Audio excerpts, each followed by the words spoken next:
গেল ঠিক ৬ মাস আগেও পিনাকি ভট্টাচার্যের যে আত্মপ্রকাশ ছিল অনলাইন প্ল্যাটফর্মে, সবচেয়ে বেশি সাপোর্টার ছিল বিএনপির নেতাকর্মীরা আর পাশাপাশি জামাত।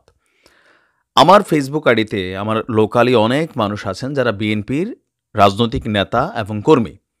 তো আমি সবসময় দেখতাম তারা পিনাকি দাদার প্রত্যেকটা ভিডিও শেয়ার করতো। কিন্তু আজকের পর থেকে বিএনপির যখন মানে নেতাকর্মীরা এই নিউজটা পাবে, তখন তারা কি আসলে পিনাকি দাদাকে সাপোর্ট করবেন? নাকি না যে শুধুমাত্র দলগত কারণেই এতদিন পিনাকিকে সাপোর্ট করছেন? কারণ পিনাকি এবং সাংবাদিক ইলিয়াস সহ যারা আছেন তাদের যে মুভমেন্টটা, সেটা কিন্তু বিএনপির পক্ষে না, কোথাও না কোথাও এতদিন যাবৎ আমরা ভাবতাম, আর আজকে সেটা সরাসরি সামনে চলে আসছে। কারণ পিনাকির নির্দেশনায় এবং প্রেসক্রিপশনে নতুন একটা রাজনৈতিক দল আত্মপ্রকাশ করেছে, আর দলটার নাম হচ্ছে আম জনতা দল। ভারতে একটা দল আছে অরবিন্দ কেজরিওয়ালের, দিল্লিতে আম আদমি পার্টি। তো এটা হচ্ছে আম আদমি মানে আম জনতা, পার্টি মানে হচ্ছে দল। ভারতের সেই নামটার কাছাকাছি মনে হলো। তো বিএনপি নেতাকর্মীরা কি মনে করছেন, পিনাকি দাদার সাথে এখন ভালোবাসা থাকবে নাকি না আসলে ছেড়ে দিবেন? কারণ ওনার এই প্রেসক্রিপশনে যে দলটা হচ্ছে, পিনাকি সর্বোচ্চ চেষ্টা করবেন যে সেই দলটা যেন একটা ভালো অবস্থানে যায়, আর এটাই বাস্তবতা। যাই হোক, আমরা দেখি ঘটনা কি। মূলনীতি হচ্ছে সার্বভৌমত্ব, স্বনির্ভরতা, সুশাসনকে কেন্দ্র করে স্বনির্ভর অর্থনীতি, সুশাসনে সমৃদ্ধি স্লোগানকে ধারণ করে ভারত বিরোধী আগ্রাসনকে আরও শক্তিশালী, সুসংহত করতে মশিউজ্জামান এবং ফারুক হাসানের নেতৃত্বাধীন গণ অধিকার পরিষদ তাদের নাম পরিবর্তন করে নতুন নামে আত্মপ্রকাশ করেছে, আর নাম দেওয়া হয়েছে আমজনতা দল। আর এখানে ভিপিনেরও হালকা পুঙ্গি বেজে গেছে। আপনার গতকালকে ঢাকার পুরানা পল্টনে প্রীতম জামান টাওয়ারে দলটির কেন্দ্রীয় কার্যালয়ে এক সংবাদ সম্মেলনের মাধ্যমে এই পরিবর্তনের ঘোষণা দিয়েছেন দলটির আহ্বায়ক মিয়া মশিউজ্জামান। দর্শক, গণ অধিকার পরিষদ 2021 সালের 26 অক্টোবর রেজা কিবরিয়া এবং নুরুল হক নূরের নেতৃত্বে আত্মপ্রকাশ করে।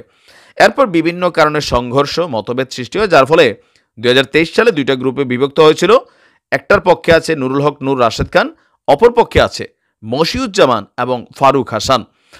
2023 সালের ডিসেম্বরে গণ অধিকার পরিষদের আহ্বায়ক পদ থেকে সরে যান রেজা কিবরিয়া, এবং এরপর দুটি অংশের মধ্যে বিভাজন আরও স্পষ্ট ছিল। তো আমরা যদি দেখি, নূরের নেতৃত্বাধীন অংশ নির্বাচন কমিশনের নিবন্ধ পেয়েছে, তবে মিয়া মশিউজ্জামান এবং ফারুক হাসানের নেতৃত্বাধীন অংশের জন্য নতুন নাম আমজনতার দল রাখা হয়েছে। এ বিষয়ে আমজনতা পার্টির তারেক রহমান বলছেন, যে বন্দা তারেক আছে, সে বলছে পিনাকি দাদা সকল দলের সম্পদ। আমি মনে করি উনি যেভাবে চলছে ওভাবেই সব দলকে গাইড করা। পিনাকি আমজনতার দল নাম পছন্দ করে দিয়েছেন। তারেক বলছেন যে আমরা সবাইয়ের কাছে নাম চেয়েছি, পরে ভোটাভুটির মাধ্যমে সবাই পিনাকি দাদার পছন্দ করা নাম কোনো রকম পরিবর্তন ছাড়াই পছন্দ করছে, এবং আমরা সেইটাকেই বেছে নিয়েছি। তো এখানে আমরা গণমাধ্যমে দেখছি যে পিনাকি দাদার যেই বর্তমান অবস্থান, বিএনপির নানান ইস্যুতে তাদের যেই মন্তব্য অথবা শক্ত অবস্থান, আগামী দিনে ক্ষমতায় যাওয়া কিভাবে সেটাও নাকি পিনাকি দাদারা দেখা দিবে যদি উল্টাপাল্টা করে।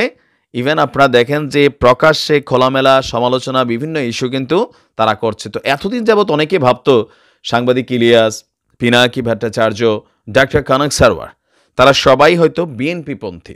ইভেন এটা নিয়ে আওয়ামী লীগ প্রায়শই কথা বলতো, কিন্তু এখন যত দিন গড়াচ্ছে সাংবাদিক ইলিয়াসকে জামাতপন্থী, পাকিস্তানপন্থী হিসেবে দেখা যাচ্ছে। পিনাকি দাদাকেও জামাতপন্থী, পাকিস্তানপন্থী মনে হলেও তিনি আবার এখন একটা ভিন্ন চমক দিয়েছেন। পেছন থেকে তিনি অনেক কিছুই করছেন। আর কনক সারওয়ার, তিনি তার এক ধরনের অবস্থানে আছেন। তো সব কিছু মিলিয়ে নতুন এই দল, পিনাকিদের অবস্থান, অনলাইন কিংদের অবস্থান বিএনপির জন্য কোথাও না কোথাও আগামী নির্বাচনে একটা বড় ধরনের বাধা তৈরি করবে। আর তারা প্রকাশ্যে ঘোষণায় দিচ্ছে, সাংবাদিক ইলিয়াস মির্জা ফখরুল ইসলামের মোটামুটি পোস্টমর্টম করছেন, রুবিন ফারহানারে পোস্টমর্টম করছেন, বাকিদেরও পোস্টমর্টম করছেন, পিনাকি দাদাও এক একজনের জয় বাংলা করা শুরু করছেন। তো সব কিছু মিলিয়ে এতে বিএনপি ব্যাপক ক্ষতিগ্রস্ত হচ্ছে। এখন অনেকেই আমি দেখছি যারা এতদিন পিনাকি এবং সাংবাদিক ইলিয়াসের ভক্তরা ছিলেন, তারা অনেকে আবার তাদেরকে এখন বলতেছেন, থাক ভাই, এগুলো নিয়ে কথা বলা দরকার নেই। তবে জামাতের নেতাকর্মীরা কঠিন সাপোর্ট করছে, আর বৈষম্য বিরোধীরাও কঠিন সাপোর্ট করছে। তো রাজনীতিতে আসলে নানান সমীকরণ আছে। নির্বাচনের আগে দেখা যাক কোথাকার পানি কোথায় গড়ায়? বেস্ট অফ লাক আমজনতা দল, ভালো থাকুন।